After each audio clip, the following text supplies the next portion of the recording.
वकील बहू। जनक पेशे से एक बहुत अच्छी वकील थी, लेकिन कहते हैं ना, बहू कितनी भी बड़ी तोप क्यों ना हो, सास के सामने तो भीगी बिल्ली ही होती है।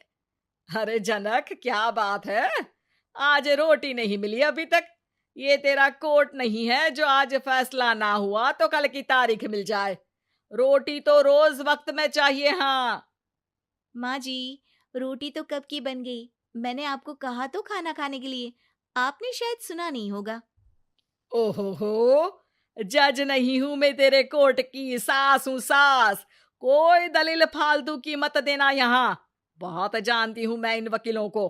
अपनी बात ऊपर रखने के लिए झूठ बोलने में जरा भी नहीं सोचते। तभी वहां जनक के ससुर आ जाते हैं।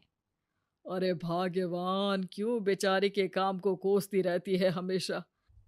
मैं भी तो था वहां जब ये आई थी तुझे रोटी खाने को बुलाने के लिए। सास को तो अब गुस्सा आ जाता है कि कैसे किसी ने बहू की साइड ले ली। अरे वाह जी वाह, वो तो मैं जानती थी कि कोई ना कोई गवाह तो ये पेश कर ही देगी। पर मैं तो अब सीधा खाना खाकर सोने जाऊंगी। मुझे आदत नहीं है किसी से बहसा बहसी करने की। पता नहीं कैसे ये वकील इतना दिमाग लगाकर खुद तो झूठ बोलते ही हैं, साथ में झूठे गवाह भी ले आते हैं। जनक को सास के ताने सुनने की अब आदत सी पड़ जाती है। एक दिन जनक वकील की ड्रेस पर काला कोट पहनकर कोर्ट के लिए निकल ही रही होती है कि अरे कहाँ चली काला कौवा बनकर? टोक दिया ना। अब कोर्ट तो वकील वाली ड्रेस पहनकर ही जाऊंगी ना। वाह भाई वाह, दामिनी तो मैंने भी देखी है। सन्नी पाजी ने ऐसा ही कोट पहना था और कहा था कि तारीख पर तारीख, तारीख पर तारीख। मतलब कि कोई बात करनी है तो बोलिए, वरना वक्त नहीं है मेरे पास खराब करने के लिए। अरे पता नहीं तुझ में क्या देखा मेरे बेटे ने, सारा दिन वकीलों वाली बहस करती है, भोली भाली सास के साथ। अच्छा सुन, जो इतनी बहस मेरे आगे करती है ना, जरा अपने बॉस से कर ले, जो 1 साल भी ना हुए तेरी शादी को और काले कपड़े पहना दिए।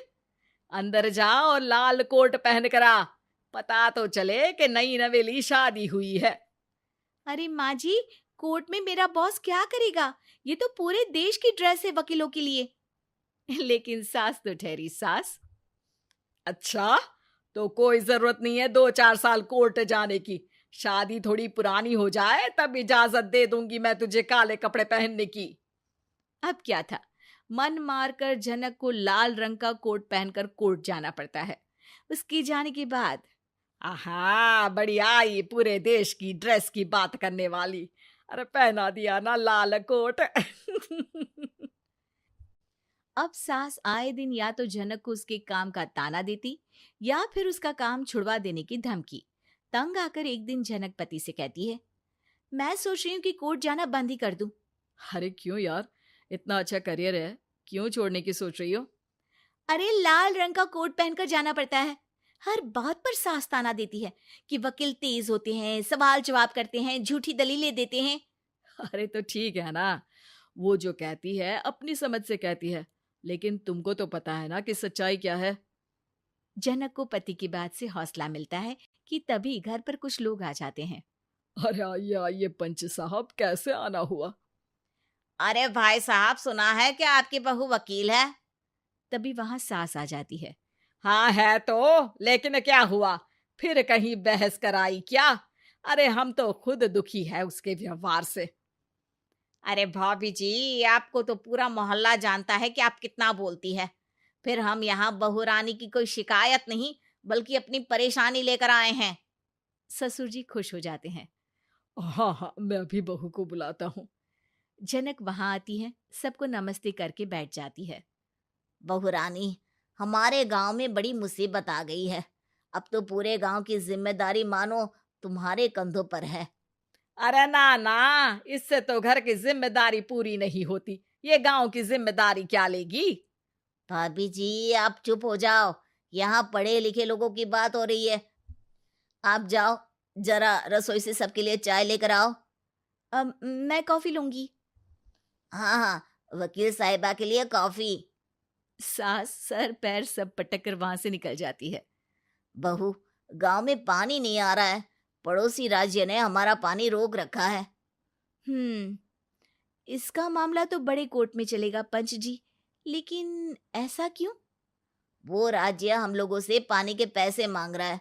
अब आधे गांव में पानी की सप्लाई खत्म हो गई है बहुरानी। अच्छा पंच साहब, बात गांव की है तो मैं जरूर केस लड़ूंगी। यहाँ एक बार फिर सास की एंट्री हो जाती है। अरे वाह जी वाह, ये काम करवा लो, आप हमारी बहू से बहुत अच्छा करती है। मैं हूं सीधी सादी सास। इस लड़की ने कैसे लड़ लड़ कर मुझे साइड कर रखा है, ये तो अब आपको पता चल ही जाएगा। अरे भाभी जी, आपकी आवाज तो पूरे गांव को सुनाई पड़ती है जब आप बहू रानी को सुंदर वचन सुना रही होती हैं। अरे वकील बहू मिली है, फक्र करो फक्र। हाँ जी हाँ, सारी फकर तो हम लोग ही करें।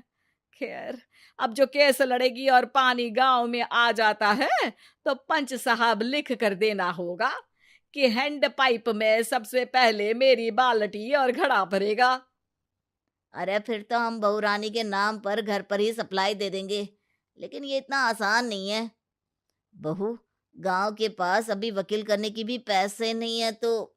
अरे पंच साहब, ये मेरे गांव का मामला है, मैं आपसे एक भी पैसा नहीं लूंगी। सास को बहू की बात पर गुस्सा आ जाता है, लेकिन सबके जाने के बाद झनक मन लगाकर गांव की परेशानियों को दूर करने में लग जाती है। और वो दिन भी आता है कि झनक केस जीत जाती है। अरे आज तो प्लम्बर आकर घर तक पाइप लगा गया है। खुश हो जाओ, मेरे कारण तुम लोगों को घर के अंदर ही पानी मिल जाएगा।